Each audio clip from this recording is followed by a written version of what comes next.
বিষ্ণু বলেছেন উনজুরু ইলা মান হুয়া আসফালা মিন, তোমার চেয়ে যে খারাপ আছে ওর দিকে তাকাও।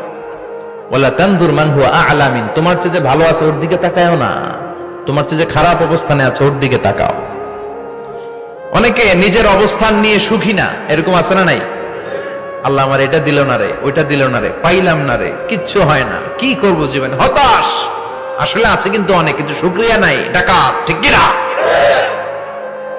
নিজের অবস্থান নিয়ে সুখী না, কিন্তু অনেক লোক আছে তারা আপনার অবস্থানে পৌঁছতে চায়। তাদের দিকে তাকিয়ে দেখেন, আপনি যে অবস্থানে আছেন এই অবস্থানে পৌঁছাটা অনেকের কাছে স্বপ্ন। তারা প্রতিনিয়ত সংগ্রাম আর স্ট্রাগল করে যাচ্ছে আপনার অবস্থানে পৌঁছতে, আর আপনি এটা নিয়ে সন্তুষ্ট না। শেখ সাদির নাম শুনেছেন? বালাগাল উলা কাশাফাদ দুজা, এই কবিতাটার রচয়িতা ইরানের বিখ্যাত এক কবি। উনি একবার আর্থিক সমস্যার মধ্যে দিয়ে সময় কাটাচ্ছেন, টাকা নাই, পয়সা নাই, পায়ে দেওয়ার মতো জুতা নাই। উনি খুব দুঃখ পেলেন, হায় রে, আমি ইরানের এত বড় কবি, আমার পায়ে দেওয়ার মতো জুতা নাই।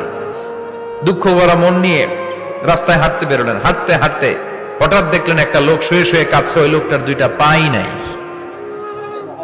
পাই নাই। উনি সেজদায় পড়ে গেলেন, আল্লাহর কাছে ক্ষমা চাইলেন, আল্লাহ অনেক দিয়েছো, শুকর আলহামদুলিল্লাহ।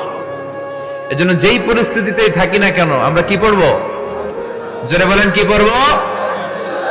এজন্য কানাতু মিনাল ইসলাম, অল্পে তুষ্ট থাকার নাম হলো ইসলাম। সম্পদ লাগবে কিন্তু সম্পদের পাহাড় লাগবে না, ঠিক কি না? অল্প খান, অল্প পড়েন, অল্প জামান, অল্পের ভেতরে বরকত ঢুকাইয়া দিছে কে?